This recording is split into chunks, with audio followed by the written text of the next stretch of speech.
বাংলাদেশ জাতীয়তাবাদী ছাত্রদল মাদ্রাসাগুলোতে আমাদের সাংগঠনিক কর্মতৎপরতা আমরা বাড়াতে চাই। সাধারণ শিক্ষার্থীদের সাথে মাদ্রাসা শিক্ষার্থীদের কোনো বৈষম্য থাকবে না। গত 5ই আগস্ট ছাত্র জনতার যে গণ অভ্যুত্থান, সে অভ্যুত্থানে বাংলাদেশের সাধারণ শিক্ষার্থীদের সাথে মাদ্রাসা শিক্ষার্থীরা আসলে ব্যাপকভাবে অংশীদার, কিন্তু একটি শ্রেণী মাদ্রাসা শিক্ষার্থীদের এই যে অবদান, সেটি কোনোভাবে তারা স্বীকার করছে না।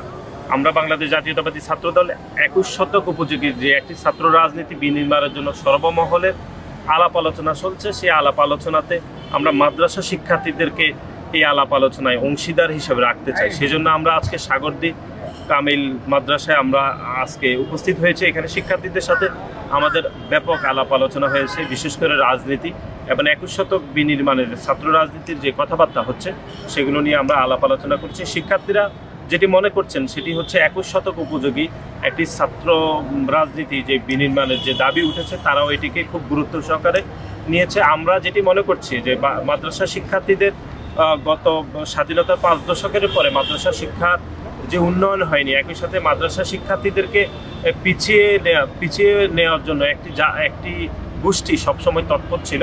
সে জায়গা পরিবর্তন হওয়া উচিত। এবার আমাদের দলের ভারপ্রাপ্ত চেয়ারম্যান জনাব তারেক রহমান এই বিষয়ে সোচ্চার রয়েছেন, যেন মাদ্রাসা শিক্ষার্থীদেরকে মূল স্রোতে কীভাবে আরও নিয়ে আসা যায়, বিশেষ করে মাদ্রাসা শিক্ষার্থী এবং মাদ্রাসা শিক্ষাকে আরও কার্যকরভাবে যোগ করা যায়, সে বিষয়ে দলের চিন্তাভাবনা রয়েছে। এবং বাংলাদেশ জাতীয়তাবাদী ছাত্রদল মাদ্রাসাগুলোতে আমাদের সাংগঠনিক কর্মতৎপরতা আমরা বাড়াতে চাই এবং অতীতে বিভিন্ন সমস্যার কারণে মাদ্রাসা শিক্ষার্থীদেরকে ছাত্রদলের মূল পাইপলাইনে আমরা সেভাবে আনতে পারিনি।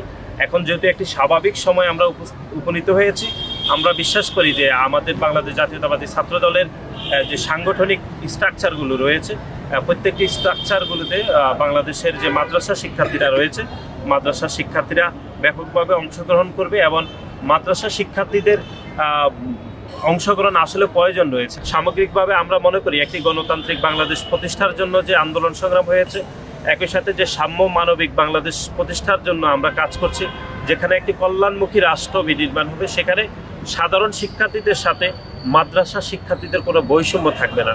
সাধারণ শিক্ষার্থীদেরকে যে সরকার যে গুরুত্ব আরোপ করে তাদের শিক্ষা কার্যক্রমকে এগিয়ে নেওয়ার জন্য সবসময় তাদের চেষ্টা থাকবে, সে অর্থে মাদ্রাসা শিক্ষার্থীদেরকেও একই পাইপলাইনে নিয়ে আসার জন্য আমরা সব মহলের প্রতি জোর দাবি জানাচ্ছি। বৈষম্যবিরোধী ছাত্র আন্দোলন থেকে আমরা এর সাথে আমরা সম্পৃক্ত ছিলাম। আমাদের এখানে যারা সিনিয়র যে স্টুডেন্ট আছে, আমরা ফাজেল বা কামেলের পাশাপাশি আমরা কলেজ ইউনিভার্সিটিতে আমরা অধ্যয়নরত আছি। সেই দিক থেকে আমরা এই আন্দোলনের শুরু থেকে আমরা ছিলাম এবং আমাদের একটা উদ্দেশ্য ছিল যে আমাদের আওয়ামী লীগ ছাত্রলীগ দ্বারা যে দীর্ঘ 15 বছর বা 16 বছর পর্যন্ত তারা যে একটা জোর জবরদস্তিমূলক একটা ছাত্রদেরকে হল থেকে বের করা, ছাত্রদেরকে অন্যায়ভাবে আঘাত করা, এরপর হচ্ছে ক্যাম্পাস দখল করা, এই সমস্ত দখলদারিত্ব রাজনীতি তারা যে করে আসছে, আমরা এটার মূলত বিরোধী ছিলাম। যে আমরা চাচ্ছিলাম যে সাধারণ শিক্ষার্থীরা একটা সুশৃঙ্খলভাবে ক্যাম্পাসে যাবে, সাধারণ শিক্ষার্থীরা ছাত্রদের যে অধিকার সেই অধিকারগুলো তারা পাবে, আর ছাত্রদের যে দাবিগুলো থাকবে সেটা হচ্ছে যে আমরা আসলে ক্যাম্পাসগুলোতে আমরা সুশৃঙ্খলতা একটা সৌন্দর্যতা বজায় রাখতে চাই